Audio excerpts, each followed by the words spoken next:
Every 3 minutes, somewhere in the world, families are receiving the devastating news that their child has been diagnosed with cancer. When you get the news that your daughter has cancer, it's like a Mack truck hit you. It's something that comes out of the blue, you don't expect it, and you're kind of like in a fog. We had a call saying, pack your bags, you're going to the hospital, you're not going to come home. Realizing that, okay, and now we're 60 miles from our home, how do we make this happen for the next 6 months? One of the first things that happen is sort of a loss of control when the diagnosis comes. It's like your whole life is sort of turned upside down. The idea of sending my well child to live with somebody else for 6 months was unbearable. To be able to stay together as a family and have those experiences together was everything. You cannot begin to comprehend watching a little baby go through how chemo can just ravage a body, much as the body that weighs 10 pounds. They provided all the housing for us, and they provide everything for us. For her to come up here and going through testing and doing shots and getting a yearly checkup, but for her to come with a smile on her face, even though it's a rough day, is a true testament to this organization and to what it did for our family.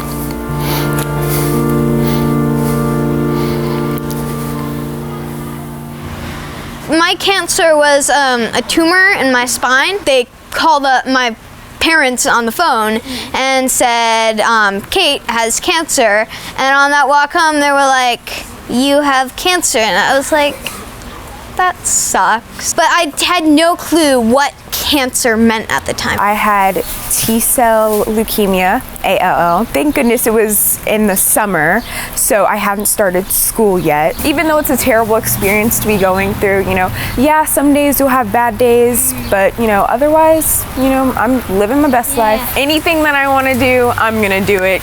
There's no holding back anymore with me. I feel like I just gotta do everything. Yeah. We were trying to find a place that we could just reconnect and just reflect, and this was it. We were a little nervous about taking a trip right after treatment. I'm so glad that we did because we had so much fun and things were so easy and carefree. We just didn't have to worry about anything. Believe in Tomorrow developed the concept for the very first pediatric respite program in the United States. Respite housing provides families with a critically ill child the opportunity to escape from the stressful routine of medical treatment to a relaxing mountain or beach location. Often, this experience is the first time that these families can enjoy each other's company away from the stress and anxieties of the medical world. Just being able to be up here and to associate with other families and then have the kids to come out and feel like that they can just be free and to do something that's challenging, doing something that they've never done before, I think it's just been a really good experience for them.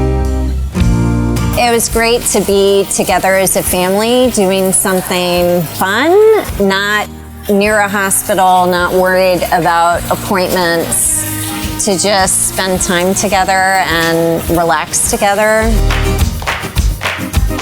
You can just hang out with other families and experience what they've gone through and just relate with them, which is really nice. When you have a loved one, a child to get cancer, it really is an experience. Not only who's going through cancer, but the sibling as well. This organization really helps to renew that bond and to let the sibling know, hey, you're important too. Hi, welcome to the Children's House. The Believe in Tomorrow Children's House at Johns Hopkins provides overnight accommodations to critically ill children and their families who are being treated at the world-renowned Johns Hopkins Children's Center. Whether they're coming from throughout the United States, throughout the world, or just several hours away, they're able to be in a supportive environment where families can stay together and support each other throughout their stay and their child's treatment process. We have volunteers that provide dinners, volunteers that provide activities, that provide maintenance for our facilities, every facet of what it takes to operate a facility. The volunteers and the staff have been, I think that is almost equally as important as the facilities. It's not only a house, it's the people, and it's the small acts of kindness and little miracles, hundreds and hundreds of volunteers that provide so much. And more importantly, it's the people that run that organization. Our facilities are often built along the lines of an old-fashioned barn raising for modern buildings. Individuals, corporations, companies, contractors all join together to construct our facilities and then maintain them once they're up and running. We're creative, we're resourceful, we have some partners that have been with us for over 20 years that continue every project we do. They step up and say, I want to be a part of that.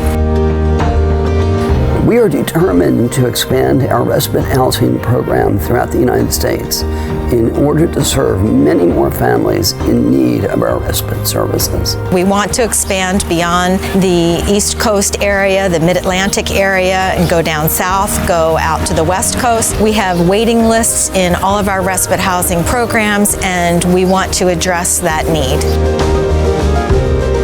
There's so many charitable organizations we can contribute to, but it's the one I know personally where I know where donations are going.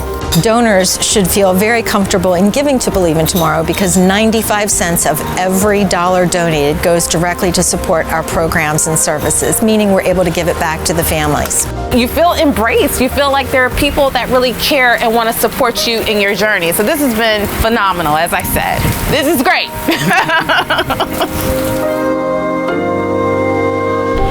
Have fun, be happy, don't worry.